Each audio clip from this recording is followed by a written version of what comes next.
I signed the papers with shaking hands, believing my son would protect me. That's how it began, not with anger or shouting, but with trust, the kind only a mother gives even when her heart feels uneasy. The pen felt heavier than it should have, my fingers stiff with age, my eyes drifting to the window where the afternoon sun spilled across the living room floor. That floor had known my footsteps for over 40 years. It had heard my laughter, my prayers, and the quiet sobs I thought no one noticed. My son sat across from me, calm and confident, telling me this was for my own good.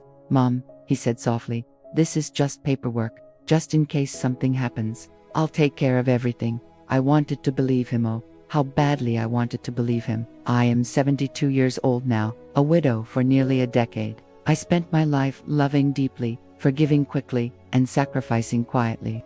I raised my children in that house, the small, creaky house with the blue shutters and the old oak tree out back. Every wall carried a memory. Every crack in the ceiling had a story. That house wasn't just wood and nails. It was my life. After my husband passed, the silence settled in heavy. Nights felt longer, bills felt scarier, and loneliness has a way of making you trust the wrong voices, especially when they sound like family.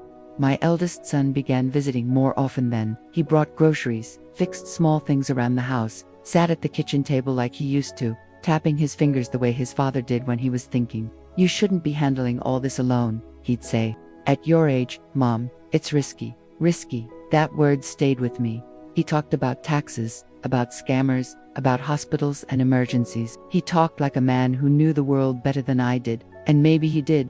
I had spent my life inside that house while he had gone out into the world chasing dreams I once prayed for.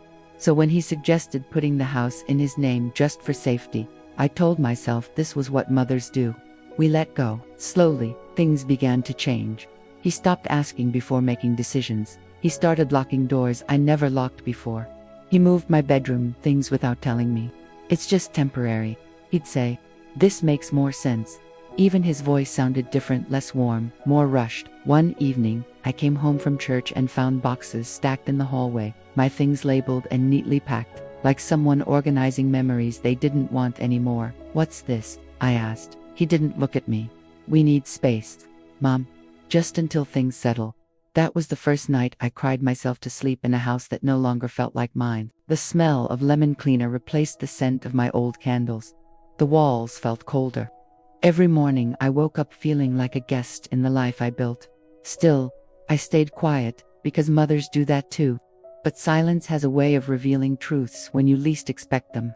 One afternoon, while looking for an old photograph of my husband, I found a folder tucked behind a drawer.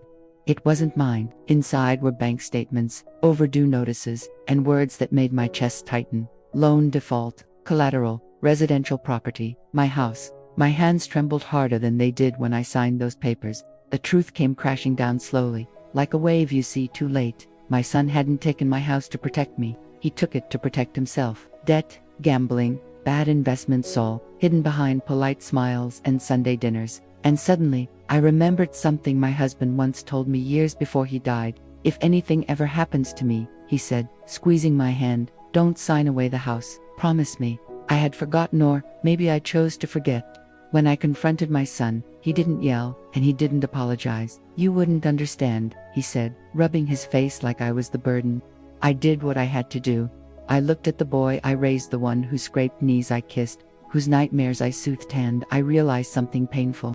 Love does not excuse betrayal. For the first time in my life, I didn't beg and I didn't cry.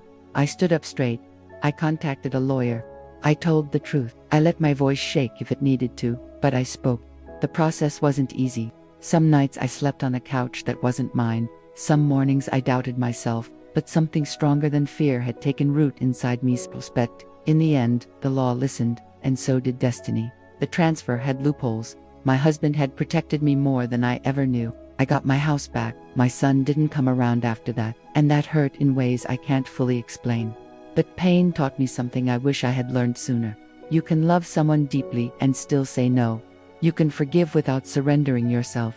And Carmo never forgets an address. Now, when I sit in my living room, the sun still hits the floor just right. The oak tree still stands tall, and I breathe easier knowing I chose myself not out of anger, but out of wisdom. So if you're listening to me right now, Let this old woman tell you something true. Love should never require you to disappear. Thank you for listening to my story, my dear ones. If this touched your heart even a little, please subscribe to the channel, leave a comment, and share it with someone who might need it today. Your support means more than you know.